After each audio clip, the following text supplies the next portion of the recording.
Yeah, hello, I'm Ian Jackson.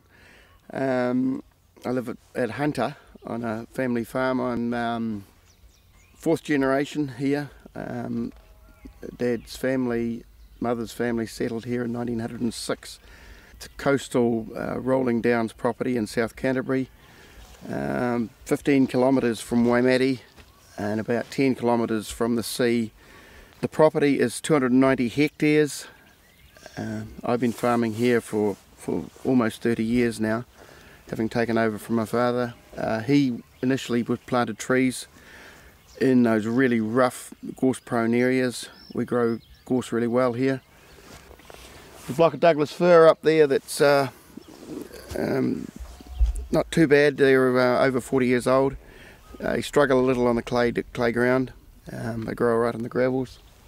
Behind us here we have some fraxinoides and some radiata. These were planted in 92, 93.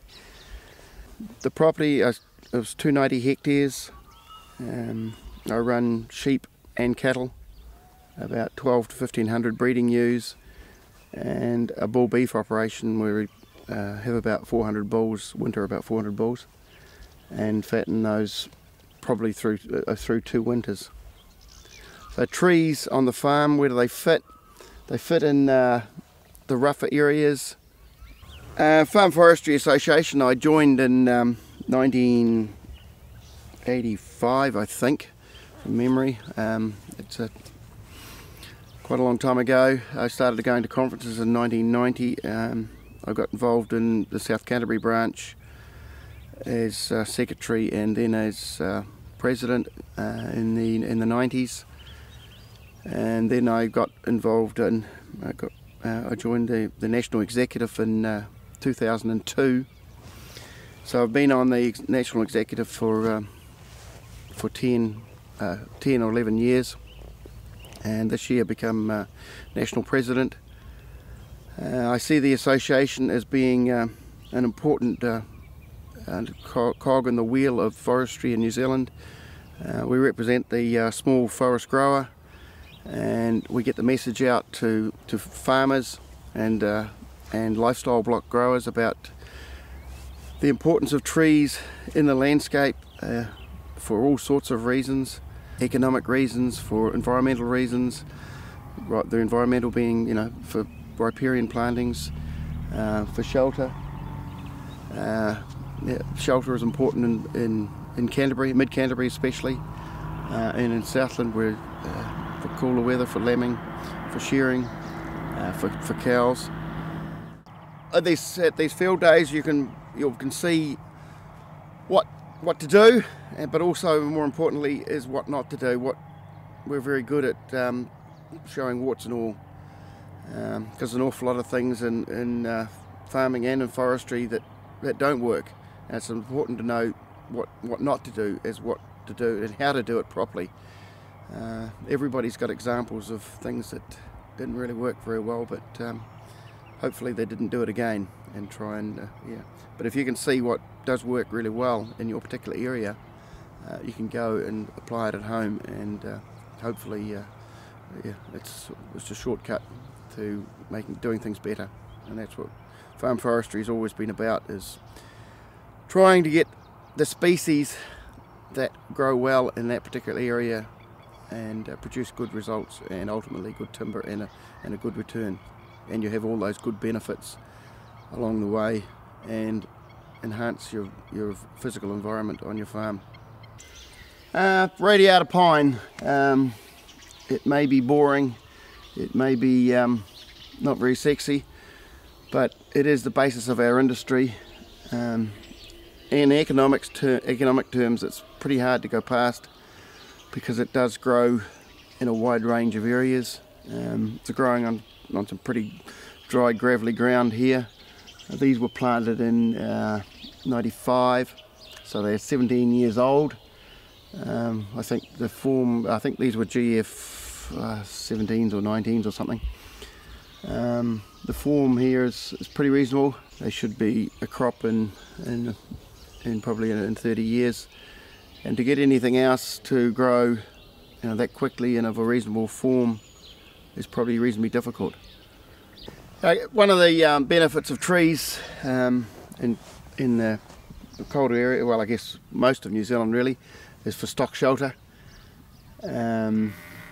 For some of those important times of the year, post shearing, and also at lambing, whether they be in a woodlot or alongside a woodlot or a shelter belt.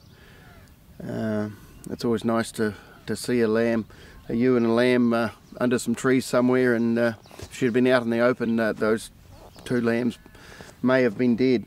And also we've had a number of times on this property when maybe shorn, and we've had quite a cold southerly change with rain. You can put shorn ewes into a woodlot, maybe feed them a little bit of silage in there, and they're as good as gold.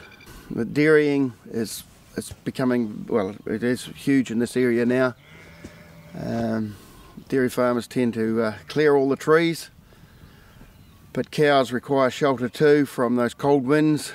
I think milk production is improved with if those cows can be kept warm. The other effect, particularly in Canterbury and some of the drier areas, is shelter your pasture.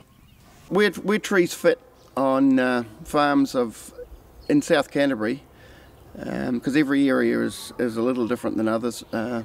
Every farm has suitable ground, whether it be a waste back gully or a sunny face, back face.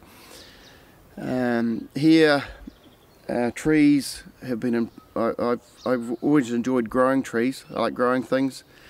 The aesthetic nature of a woodlot or a shelter belt. You've got all the good benefits, the shelter, and the bird life. We can hear birds here now. I guess the economic benefits, there's always some income at the end, we all hope. So it will help retirement by giving a bit of a capital nest egg there, and also for succession planning. It helps to maybe buy that house in town, and without really taking too much capital, having to sell off a block of land or stock or whatever. Here's an example of a shelter belt planted 20-something years ago of eucalyptus nitens. It's just a single row to slow the wind down, a little bit of shelter underneath, and also just to break up what otherwise sort of featureless sort of hillside. So that's again going back to the aesthetics of trees on farm, creating a nicer environment to work in, as well as providing shelter on the southern side for those hot days in the summer where cattle can sit in the shade. So any young farmer or new entrant into farming, purchasing a property in this area or any area, should look at the aspects of their land, those areas that appear less productive, the rough areas. Look at the neighbours further afield, and which would include very importantly Farm Forestry Association members. Go to field days, get some ideas on what species grow well, how they're planted, how they're tended, and how that can apply to your farm. And if you get that information before you plant, it will save a lot of heartache, a lot of trial and tribulation along the way, and hopefully an economic return some way down the track.